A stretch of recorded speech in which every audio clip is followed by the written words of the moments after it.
Thank you, Mr. Speaker. I rise today to address the House for 5 minutes and to revise and extend my remarks. Gentleman's recognized. Thank you, Mr. Speaker. What Hamas and the Palestinian Islamic Jihad are doing to Israel is nothing short of evil and barbaric. Even worse, some of my colleagues across the aisle and in the national media are excusing this violence against our closest ally in the Middle East. It is a fact that Hamas and the P.I.J. if they were to lay down their weapons, there would be peace. But if the Israelis laid down theirs, they would be exterminated. There's no secret because these two terrorist groups explicitly say their goal is to wipe Israel off the face of the map, and their actions back up their words, Mr. Speaker. I think a history lesson in global current affairs update is in order for the members of Congress and media organizations taking the side of terrorists intent on exterminating Israel and the entire Jewish population. For starters, nobody should forget that in 1997, it was President Bill Clinton's State Department that placed Hamas and the P.I.J. on the United States list of foreign terrorist organizations. Both groups are still on the list today, and for good reason. Israel removed their forces from the Gaza Strip in 2005, but in 2007, Hamas violently forced out Fatah in its rival Palestinian faction and consolidated its control of the entire Gaza Strip. A terrorist organization controlling territory within mere miles of the Jewish communities leaves Israeli civilians vulnerable to violent attacks, Mr. Speaker.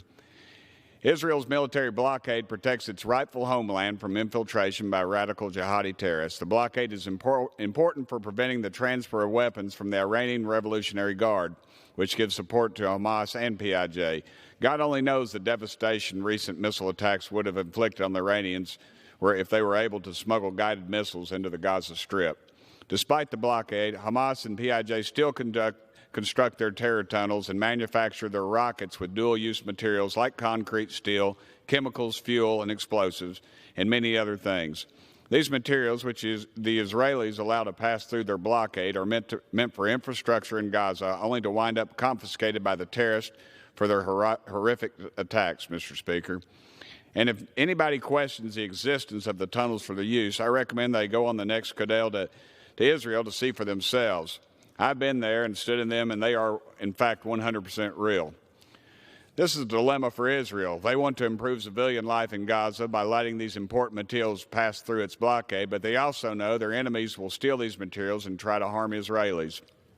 The violence that began last week came as a result of protests regarding an ongoing Israeli court order to evict Palestinian families from the Sheikh Jarrah neighborhood of Jerusalem. Palestinian Authority President Mahmoud Abbas, who is serving his 16th year of what is supposed to be a 4-year term, Mr. Speaker, called for unrest in the streets. Not to be outdone, Hamas and the P.I.J. recognized a political opportunity to assume the mantle as prosecutors of all Palestinian people, as protectors, excuse me.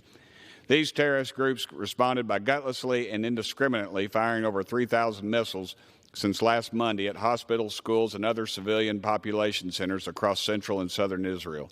Thankfully, the United States provides Israel with generous military assistance for the Iron Dome and other missile defenses. The system has intercepted 90% of the missiles, 90%, Mr. Speaker. However, there have been 10 Israelis killed, including 2 children. Israel has the right to defend itself from unprovoked terrorist attacks from Hamas, P.I.J., and anybody else. The Israelis responded forcefully, actively trying to limit civilian casualties by calling residents in targeted buildings and employing the knock-on-the-roof warnings. This is a courtesy terror groups like Hamas and P.I.J. do not and will never return. Without these important measures, Mr. Speaker, hundreds more Palestinian civilians would be dead because Hamas and P.I.J. use commercial and residential buildings to house their military operations and ammunition depots. This disgusting tactic is the reason why the Palestinian death toll is higher and why the lives of dozens of innocent Palestinian children have been lost. These terror groups are more than willing to use their own power and their own people as human shields for the sake of vilifying Israel. And unfortunately, the most radical members of Congress and the American mainstream media have bought this narrative hook, line, and sinker, Mr. Speaker. Hamas and the P.I.J. are no friends of ours and want the same fate for Israel that so many terrorists want for the United States, the complete and total destruction of democracy. If you are going to blame Israel alone for the recent violence, you are being nothing more than a useful idiot and a publicity tool for the two terrorist organizations. Thank you, Mr. Speaker, and I yield back the remainder of my time.